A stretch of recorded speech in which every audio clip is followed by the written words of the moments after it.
Bienvenidos, discipulitos. ¿Listos para una nueva lección?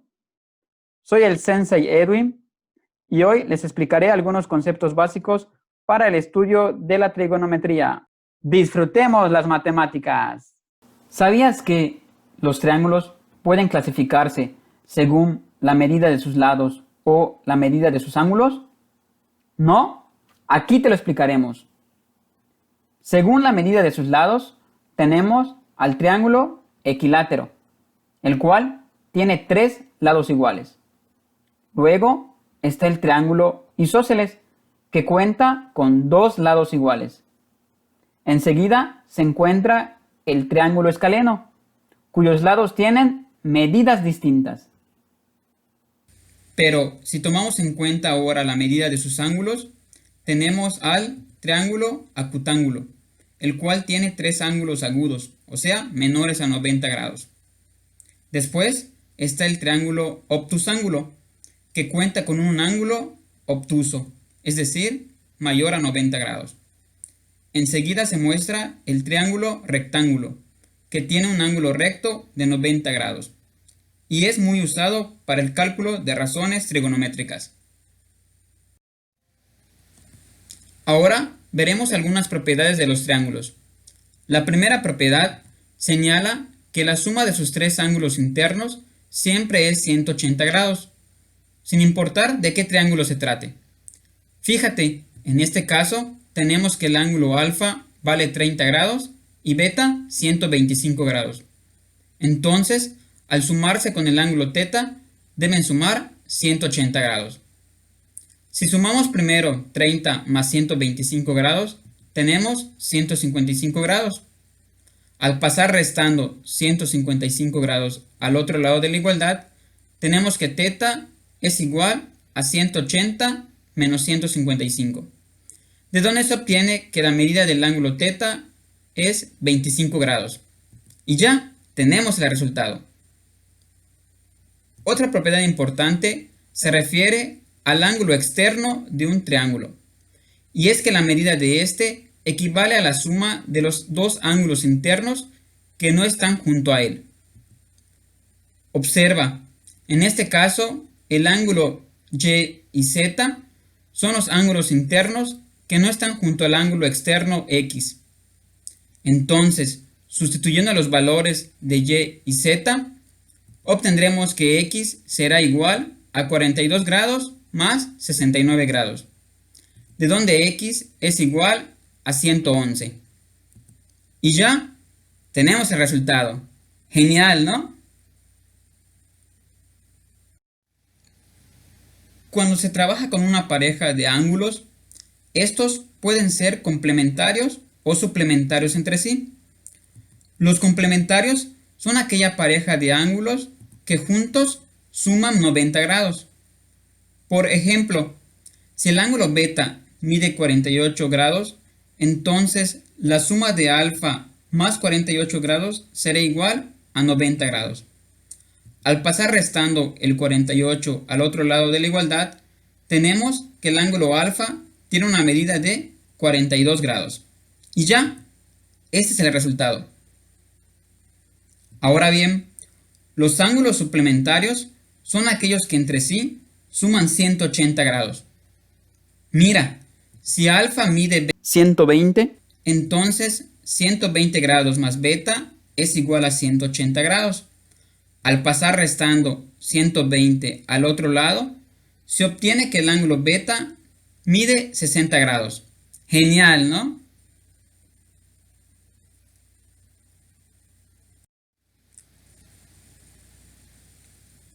Existen ángulos que se forman entre 2 rectas paralelas y una recta transversal o secante.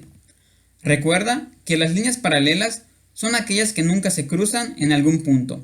Exacto, como tú y la que te gusta o el que te gusta.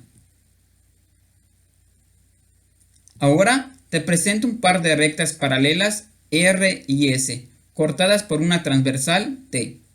Los puntos donde se intersectan o cruzan son los vértices. Además, observa que se forman 8 ángulos en total, los cuales, según la posición que ocupan, se pueden clasificar por parejas. Empecemos con los ángulos opuestos por el vértice, que son aquellos que están de forma cruzada uno frente de otro con respecto al vértice. Observen la figura que el ángulo A es opuesto al ángulo D y además miden lo mismo. El ángulo E es opuesto con H y también miden lo mismo.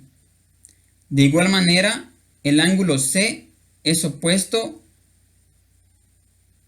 con B y el ángulo F es opuesto con G. Y exacto, tienen las mismas medidas.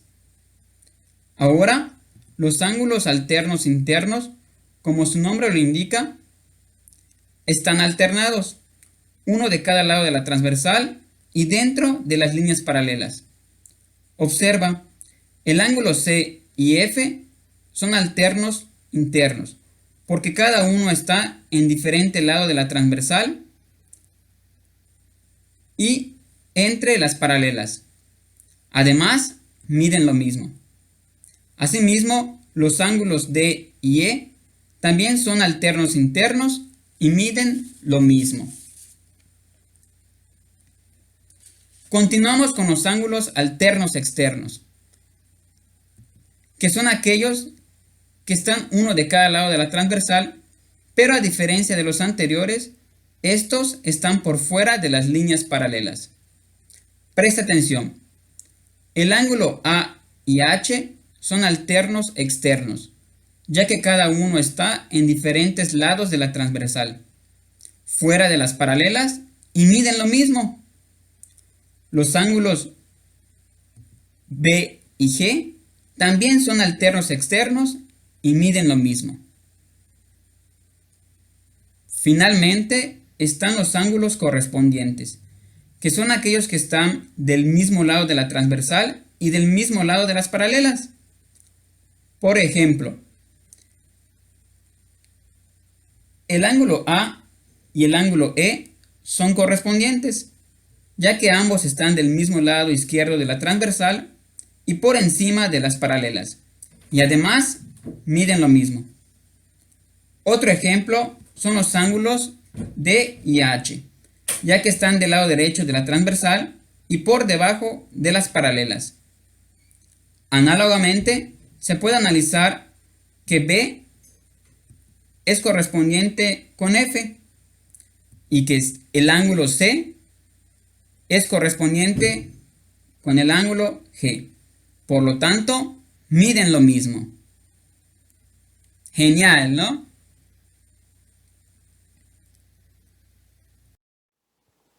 Veamos un ejemplo de cómo utilizar estos conceptos.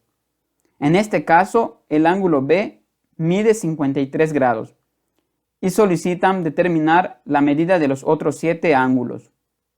Iniciamos observando que el ángulo C es opuesto con el ángulo B y deben medir lo mismo, así que C mide 53 grados. Luego, como el ángulo F es alterno interno con el ángulo C, entonces el ángulo F mide también 53 grados. Ahora, el ángulo G es opuesto con el ángulo F, entonces G también mide 53 grados. Por otra parte, observa arriba que el ángulo A es suplementario con el ángulo B, ya que juntos deben sumar 180 grados. Así que, como B mide 53 grados, el ángulo A mide lo que falta para llegar a 180 grados, es decir, 127 grados. Después, como el ángulo D es opuesto con A, entonces mide lo mismo, 127 grados. Además, mira, como el ángulo E es alterno interno con el ángulo D, este mide también 127 grados. Finalmente, el ángulo H es opuesto con el ángulo E, por lo que también mide 127 grados. Genial, ¿no? Otro tipo de ángulos que suelen usarse en problemas aplicativos de trigonometría son los ángulos de elevación y depresión. El de elevación es aquel ángulo que se forma al mirar hacia arriba un objeto, y el de depresión se forma al mirar hacia abajo otro objeto. Por ejemplo, aquí tenemos a un valiente caballero que levanta su mirada para observar a la princesa que está en lo alto de la torre. Entonces, el ángulo que se forma al levantar la mirada desde la línea horizontal hasta la línea de visión con el cual se observa a la princesa se le conoce como el ángulo de elevación alfa. Ahora, fíjate en esta otra imagen.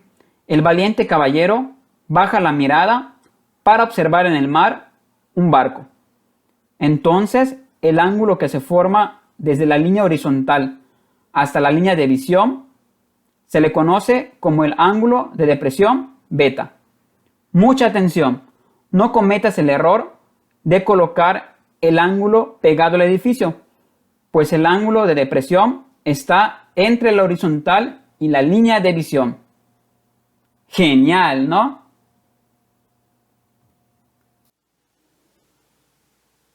Seguramente ya conoces el famoso teorema de Pitágoras, que dice lo siguiente. El área del cuadrado de la hipotenusa es igual a la suma del área de los cuadrados de los catetos, o en forma resumida, c cuadrada es igual a a cuadrada más b cuadrada. Analicemos el teorema. Primeramente considera un triángulo rectángulo. Como sabrás, el lado más largo o el que está frente al ángulo recto es la hipotenusa y lo simbolizamos con la letra C. Los otros dos lados restantes serán el cateto A y el cateto B. Consideremos que en este triángulo la hipotenusa mide 5, el cateto A mide 4 y el cateto B mide 3. Y construyamos cuadrados sobre dichos lados. Si cuentas los cuadraditos y observas bien, fíjate que en el cuadrado azul hay 9 cuadritos o unidades cuadradas. En el verde hay 16 y en el rojo hay 25. De esta manera, al sumar los cuadritos azules y verdes, se obtiene el total de los cuadrados rojos. Genial, ¿no? Visto con la fórmula c cuadrada igual a cuadrada más b cuadrada, se pueden sustituir los valores de a, b y c. Y se obtiene que en efecto 5 al cuadrado es lo mismo que la suma de 4 al cuadrado más 3 al cuadrado, ya que 16 más 9 es igual a 25.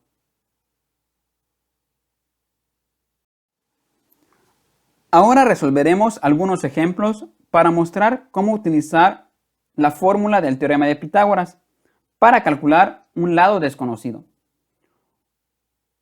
Observemos que en este caso, ejemplo 1, conocemos el cateto A que mide 12 metros, el cateto B mide 5 metros y la hipotenusa lo desconocemos, tiene un valor X. Utilizando la fórmula c cuadrada igual a cuadrada más b cuadrada y sustituyendo los valores conocidos, tenemos que x al cuadrado es igual a 12 al cuadrado más 5 al cuadrado, de donde elevando al cuadrado obtenemos que x al cuadrado es igual a 144 más 25. Realizando la suma tenemos que x cuadrada es igual a 169. Pero como nosotros requerimos conocer el valor de x, tenemos que calcular la raíz cuadrada de 169. Y esta es 13. Por lo tanto, el valor de la hipotenusa es 13. Y ya, tenemos el resultado.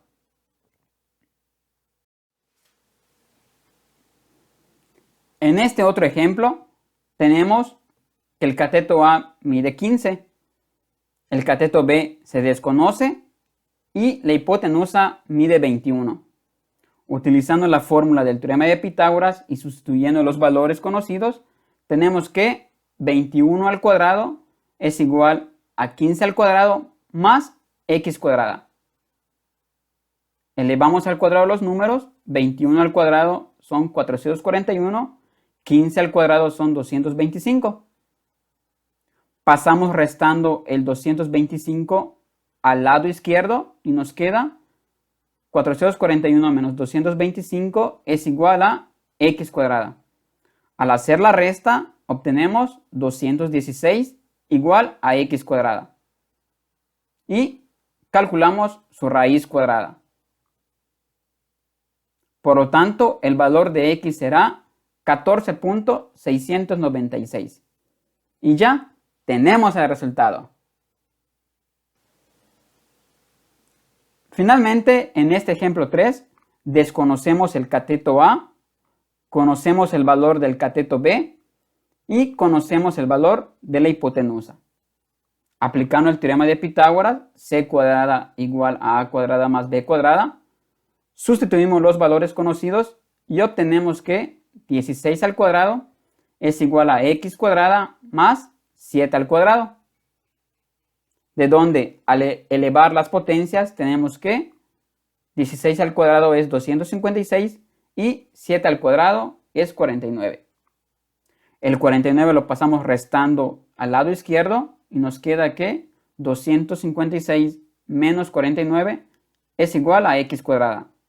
Al hacer la resta obtenemos 207 igual a x cuadrada. Y calculamos su raíz cuadrada. De tal manera que el valor de x será 14.387. Y ya. Genial, ¿no?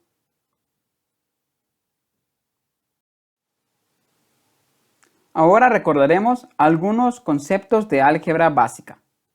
En el siguiente ejercicio se solicita factorizar la expresión algebraica 36ax cuadrada menos 24x cúbica mediante el factor común. Para ello, lo primero que tenemos que hacer es calcular el máximo común divisor. Entonces, colocamos los coeficientes en positivo 36 y 24 e iniciamos el proceso. Recuerda que para calcular el máximo común divisor únicamente tomaremos los divisores primos que dividan al mismo tiempo a ambos números. Como el 36 y 24 tienen mitad, entonces dividimos entre 2. Y obtenemos 36 entre 2, 18. 24 entre 2, 12.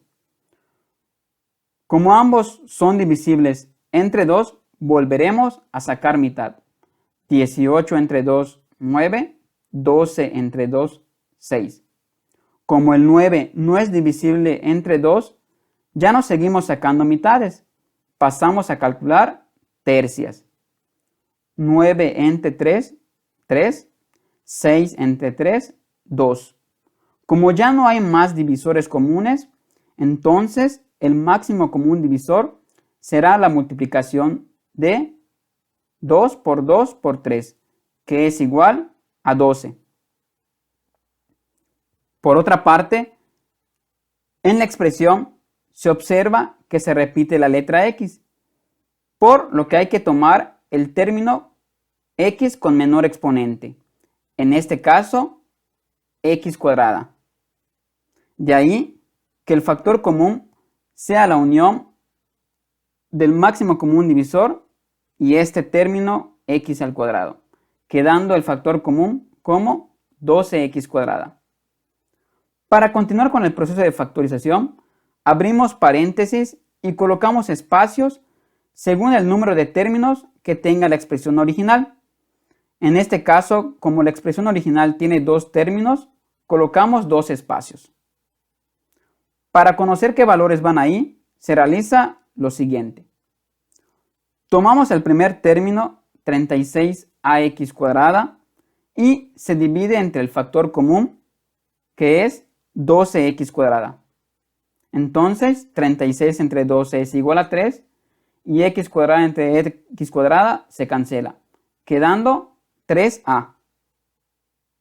Y se coloca en el primer espacio. Luego dividimos el segundo término, menos 24x cúbica, entre el factor común 12x cuadrada. Menos 24 entre 12 es menos 2 y x cúbica entre x cuadrada se restan los exponentes quedando solo x a la 1 o simplemente x. Por lo que el resultado es menos 2x. Y se coloca en el otro espacio. Genial, ¿no? Ya tenemos nuestra respuesta. Seguramente alguna vez has visto la expresión del binomio a más b elevado al cuadrado. Y quizá al querer resolverlo pensaste que la respuesta era a cuadrada más b cuadrada. Y claro, moriste en el intento con este binomio mortal. Pero entonces, ¿cuál es el resultado correcto? Si consideras que a es el primer término y b el segundo término, entonces a más b al cuadrado es igual al cuadrado del primer término, o sea, a cuadrada, más el doble de la multiplicación del primer término por el segundo término, es decir, 2ab, más el cuadrado del segundo término, o sea, b cuadrada. Se escucha raro, pero aplicarlo es muy sencillo. Analicemos el siguiente ejemplo. 3x cúbica menos 4 elevado al cuadrado.